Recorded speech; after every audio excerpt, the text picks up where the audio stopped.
면서요 구독과 좋아요 알림 꼭 부탁드리도록 하겠습니다. 자, 어제 이 벌어졌던 한남동 상황을 보면 지금 이제 속속들이 나오는 이야기지만 일단 군과 경찰이 대행의 지시도 일단 듣지 않았다 이런 이야기가 나오고 있어요. 그러니까 지금 사실 계엄 때도 우리가 봤잖아요. 위에서 지시가 내려왔는데도 요새 군인들은 이거 위법인 것 같다라고 하면은 적극적으로 따르지 않아 버리잖아요. 그러니까 여기서 따르지 않는 것들은 내가 무슨 문제가 생길 거에 대한 것들. 그러니까 지금 보면은 아예 문도 안 열어줄 줄 알았는데 문이 열려버렸잖아요. 저는 사실 저거는 좀 다행스럽다는 생각을 했어요. 윤 대통령의 메시지에 의해 가지고 시위대하고 공수처가 뒤엉켜서 물리적으로는 충돌이 벌어질까 봐 굉장히 걱정을 많이 했거든요. 그렇죠. 차라리 안으로 들어와 가지고 안에서 지금 교착 상태에 빠졌다가 한 5시간 만에 퇴각을 했는데 그나마 물리적 충돌은 없게끔 저렇게 조율을 했구나 이런 생각이 들어서 그나마 다행이었고, 군병력 투입은 제가 보기에도 경호처의 명령은 받지만 군 부대는 원래 그 소속은 아니고 가장 코어는 경호처가 맡게 돼 있잖아요. 거기를 더 이상 진입하지 못하는 것만으로도 수색에 대한 경호처장의 그 110조, 111조에 따른 지휘는 내려진 거니까 거기에서 더 이상 못 들어가는 걸 통해서 법적 다툼을 하는 게 맞다 이런 생각을 합니다. 지금 왜 그런가 보니까요. 지금 군과 경찰이 이 대통령에 대한 좀 배신감이 좀 있는 것 같아요. 그게 뭐냐면 지금 일단 대통령의 지시를 정말 억지로 이행을 했던 경찰청장과 차장이 지금 다 서울경찰청장이 구속돼 버렸습니다. 자, 그리고 육군참모총장, 그다음에 이 수도방위사령관, 그다음에 이 방첩사령관, 정보사령관 전부 다 구속이 돼 버렸어요. 지금 제가 들으니까요. 군 지금 별들이 떨어진 게 19개예요. 그리고 이들이 지금 보니까 지금 그 관저에서 관사가 있습니다. 보통 사령관들은 거기서 나가라고 그러는데요, 다. 자, 지금 거기서 쫓겨날 처지에 놓여 있어요. 그리고 이제 재판을 가면 군법 재판을 할 텐데 이게 만약에 인정이 되면 2등병으로 강등이 됩니다. 그러면 연금이 다 떨어져요. 지금 경찰청장은 조지호 경찰청장은 원래 암투병 중이었습니다. 혈액암이죠. 그래서 지금 서울의 모 병원에 지금 입원해 있는데 이 지금 문제가 뭐냐면 이렇게 이제 병원에서 치료를 받는데 문제는 이 병원비를 전부 다 본인이 부담해야 돼요. 지금 사실은 이제 1인실 뭐 이렇게 쓸 수밖에 없잖아요. 그러니까 어마어마한 지금 비용들이 들어가는데 윤 대통령 뭐 이 부분에 1도 지금 뭐 저것도 없어요. 그러니까 뭐 할 수도 없는 거 아니겠습니까? 그러니까 이 군이나 경찰이 볼 때는 아니 대통령의 괜히 그 지시만 따랐다가 이게 다 불법인 거 나중에 되면 본인들 이 미래가 다 없어진다. 지금 이번에도 보면 물론 공수처의 지금 영장이 뭐 이게 위법하다 뭐 논쟁은 있습니다만 어쨌든 판사가 발행한 이 영장이었습니다. 그럼 그걸 거부하면 그걸 막은 경찰과 군 이 친구들은 나중에 특수공무 집행방해로 걸릴 수가 있잖아요. 있죠. 그러니까 저는 그런 생각이 들어요. 예전에 어떤 분이 그 국정농단 사건 때 돌아가셨던 기무사령관이었던 걸 기억하는데 공은 부하에게 관은 나에게. 근데 사실 지휘관의 입장도 그렇고 정치 지도자의 입장도 그래야 한다는 생각을 하거든요. 저는 그러면은 이 사안에 대해서 윤 대통령의 지시로부터 시작된 일이잖아요. 별이 19개가 떨어졌으면 지금 다 구속됐잖아요. 이게 왜 구속이 됐는지에 대해서 얘기가 나와야 돼요. 본인이 내란이라는 게 있을 수가 없다라고 지금 주장하시잖아요. 그럼 이 사람들이 왜 구속됐는지 그게 왜 잘못인지를 주장을 해주셔야 돼요. 그래서 이게 잘못이기 때문에 이 사람들 구속도 법리적으로 말이 안 된다. 근데 그런 논리를 제공하지 않아요. 사실관계상으로 그러면은 이게 지금 사실관계가 뭐가 잘못됐다라는 것도 밝혀주셔야 되는데 그게 또 없어요. 그러니까 지금 그냥 대통령이 내란을 이미 권력을 갖고 있는데 내란을 왜 하냐. 2시간짜리 내란이 어딨냐. 이게 사실 이건 법적이지 않거든요. 체포의 채자도 이야기 안 했다는 거죠. 그렇죠. 근데 체포의 채자를 얘기 안 했으면 그 별 19개는 도대체 왜 그렇게 움직였을까. 거기에 대한 설명이 있어야 되는데 그게 없는 거예요. 그러면은 나는 아니다. 쟤들이 했다. 이제 이런 식의 구도가 되잖아요. 그러면은 그 군인들에 대해서는 이게 뭐 손절인가? 이런 생각이 들 수밖에 없으면 경호처에 관련돼 있는 그 군인들 경찰들도 이게 내가 지금 지시를 따르는 게 이게 무슨 명분과 의미가 있지? 라는 생각이 드는 거죠. 속되게 말하면 현타가 오는 거죠. 그러니까 여기에 대해서는 그래서 제가 항상 얘기 드렸던 게 예전에 제가 김건희 여사 검찰청으로 와야 된다. 소환조사 해야 된다. 저도 그때 악플 많이 받았어요. 네. 그랬는데 왜 그러냐면은 그거에 대한 반작용이라는 거를 예상을 해야 되는 거잖아요. 그렇죠. 그렇게 와가지고 포토라인 쓰고 국민적으로 그렇더라도 그거에 의해서 감정이 한번 딱 해소가 되고 나면 그래도 그 결과에 대해서 받아들여질 수 있는 면들이 있잖아요. 근데 어떻게 하나도 양보하지 않고 내가 원하는 대로 되겠어요. 네. 정치는 그렇지 않잖아요. 그래서 저는 이것도 체포영장이나 이런 것들에 대해서 청구할 거란 생각을 했어요. 네. 그래서 그 이전에 이런 상황을 예상해가지고 먼저 수사기관하고 조율을 해야 된다. 내가 언제 가겠다라거나 가기가 싫다라면은 서면 조사하자. 네. 서면 조사로 대체하자라는 게 안 받아들여지면은 관사로 와라. 네. 제3의 장소에서 하자.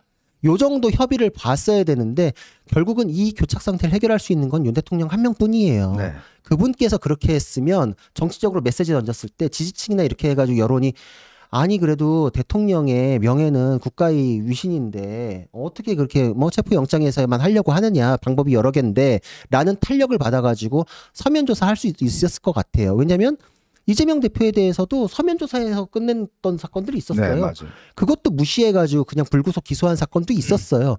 그걸 떠올리게 해가지고서 얻을 수 있는 걸 얻어야 되는데 나는 그냥 버티겠어. 이거만 하면은 상대방이 계속 밀고 들어올 때 명분에서 밀리는 거죠. 네. 그거를 막을 수 있는 거는 결국은 경호처 사람들의 어떤 방탄 희생?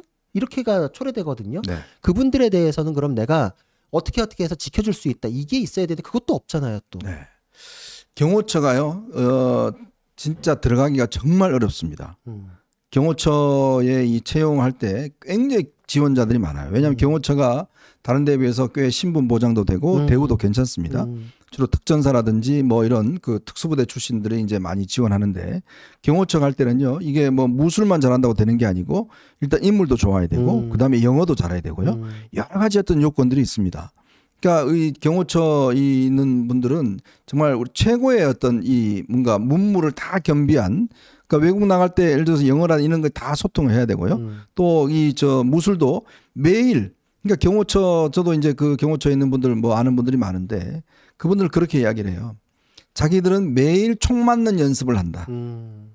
그러니까 즉 자기가 모시던 대통령을 위해서 총 맞는 연습을 매일처럼 하는 거. 이게 본능에 반하는 운동이거든요. 네, 그렇죠. 그러니까 왜냐하면 우리가 총을 딱 총소리를 들으면 우리는 숨습니다. 그렇죠. 근데 경호원들은 그게 아니고 총소리가 나면 그 총소리를 향해서 뛰어들어요. 그게 바로 이제 본능에 대한 이제 그 거스르는 거거든요. 그 훈련을 매일매일 받습니다. 근데 그들이 왜 그걸 할까요? 그나마 그들이 관사도 일단 주어지고 그다음에 나름대로 대우도 괜찮고 또 이제 퇴임하고 난 다음에 뭔가 할 수 있는 그것도 있잖아요. 네. 그런 건데 진짜 이들이 그 충성심만은 진짜 대단한데 문제는 지금 대통령이요. 이 지금 보셔서 알겠지만 솔직히 제가 말씀드리면 우리 윤석열 대통령은요. 남에 대해서 1도 관심이 없어요. 이 윤석열 대통령이 이 다른 사람에 대한 어떤 이 자기를 도와줬던 사람에 대한 이 부분에 대해서 이 윤 대통령 부분은 1도 관심이 없습니다. 뭐 그들이 뭘 어떻게 살든 간에 뭐 명태균 씨가요. 왜 그런 폭로를 했는지 아십니까? 명태균 씨가 사실은 이 윤 대통령 그렇게 정말 본인이 그 돈 들여서 도우고 그 차 올라올 때 차 사고도 나고 그래가 다리 수술도 하고 굉장히 어려웠어요. 근데 그 이후에 일체 어떤 보상을 못 받았어요. 그러다가 결국 이 사건이 터진 겁니다. 그러니까 본인에게 좀 도움을 준 사람에 대해서 뭔가 어떤 보상이나 이런 것들이 실제로 이루어지면 괜찮은데 자 그러다 보니 지금 밑에서 이 충성도가 급속히 지금 떨어지고 있는 거예요. 지금 박종준 지금 경호처장은 이분이 공주 출신이에요. 네. 비서실장과 같은 공주 출신입니다. 예. 그러니까 그나마 뭐 이번에 써서 모르겠지만 근데 밑에 있는 지금 경호처 직원들은 이 사실상 충성심이 떨어지는 거예요. 떨어지죠. 그리고 이번에 솔직히 이 윤 대통령 모시면서 경호원들이 굉장히 힘들었어요. 왜냐? 이 한남동에서 출퇴근을 하지 않습니까? 그렇죠. 예전에는 그냥 대통령실 안에 청와대에서 그냥 바로 왔다 출퇴근하잖아요. 네. 그 아침 출퇴근하려면요. 그 동원되는 경찰 병력, 경호원 병력이 그것도 지금 보면 아침 일찍 대통령이 못 일어나니까 출근을 2번 했다는 거 아닙니까? 처음에는 가짜 출근. 그냥 빈 차만 출근. 그다음에 진짜 출근. 하루에 2번씩 출근하는 거예요. 그 동선 다 체크하고 신호도 통제하고 그럼요. 다 그리고 이거 일이 엄청 많은 건데. 네. 그리고 또 이 대통령 안가가 이 저 삼청동에 있습니다. 예전 같으면 그냥 바로 대통령실 바로 옆에 가요. 네. 근데 또 여기에서 가면 이 삼청동 거기 앞에 그 경찰들 경호원들 밤 11시 12시까지 그냥 대통령 또 끝까지 술을 먹기 때문에 12시까지 전부 다 근무를 해요. 그런 것들이 쌓이면서 그러니까 사실은 정말 이 지금 이렇게 이 밑에 군과 경찰이 무너지는 것도 저는 그런 이유가 있다고 봐요. 그럴 수 있죠.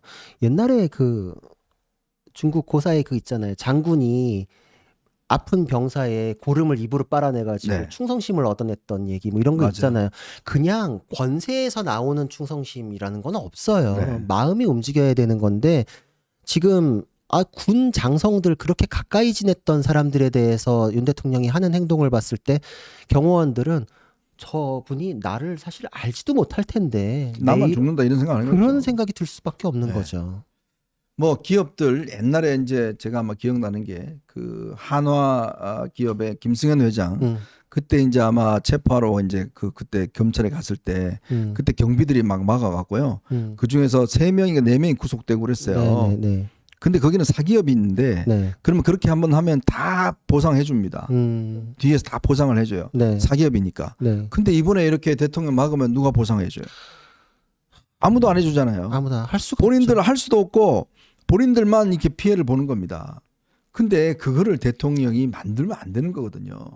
최소한 대통령이 나와서 입장을 이야기를 하고 나 이렇게 하겠다 앞으로 그럴 테니 오늘 가라 라고 이야기를 한다든지 그러니까 앞으로 내가 그러면 뭔가 조사를 어떤 방식으로 받겠다는 로드맵도 제시하는지 그렇죠. 대통령이 저렇게 뒤에 가서 안 나와버리고 계속적으로 너것들이 막아라 무조건 나 저 보호해라 이렇게 이야기를 하면 지금 뭐 그걸 방법이 없지 않습니까? 방법이 없죠. 그래서 제가 누누이 얘기 드리는 게 이게 어떻게 흘러갈지에 대한 경우의 수를 따지고 지금 이 시간 저거 사진입니다. 지금 현재 시간 사진이에요. 저기 완전 다 막혔대요. 예.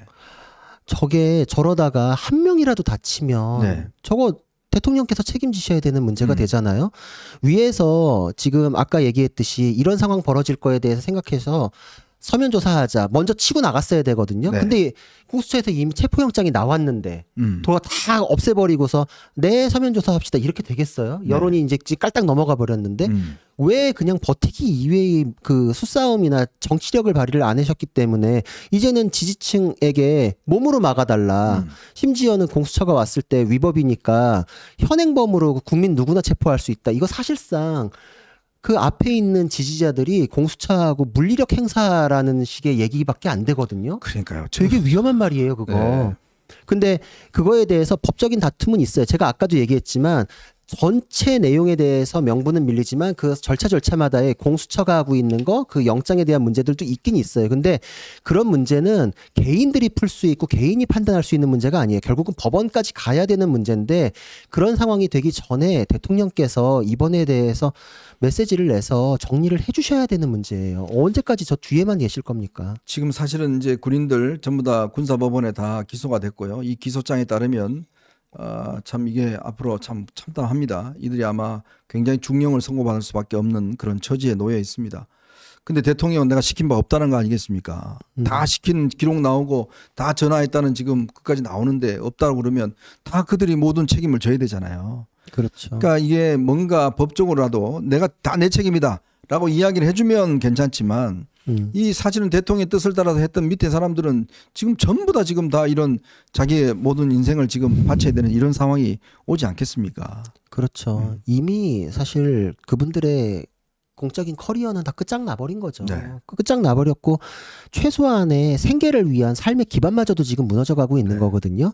근데 여기에서 그치지 않고 이미 계엄은 끝났잖아요. 네. 근데 계엄에 대한 뒷수습 차원에서 이 법적 처리 절차에서 새로운 위법이 계속 발생하면 거기에 관련된 사람들은 이게 법적인 평가가 넘어간 걸 알면서도 지금 자기가 해야 되는 그 마음이 얼마나 고통스럽겠어요.